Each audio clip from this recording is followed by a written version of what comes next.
Choc, tristesse et angoisse pour les familles des 162 personnes qui étaient à bord de l'Airbus A320 d'AirAsia. L'appareil a disparu des écrans de contrôle la nuit dernière, environ 1 heure après avoir décollé de la ville indonésienne de Surabaya, à destination de Singapour.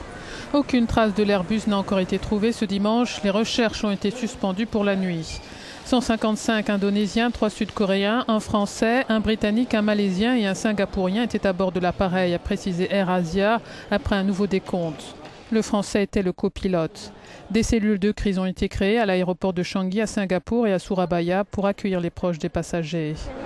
Le fiancé indonésien de cette femme et sa famille étaient dans l'avion. Ça devait être leurs dernières vacances avant qu'on ne se marie, dit-elle à Singapour. Ça devait être ses dernières vacances avec sa famille. Peu avant la disparition du vol QZ8501, le pilote a demandé l'autorisation au contrôle aérien de changer de plan de vol en prenant de l'altitude en raison de mauvaises conditions météorologiques.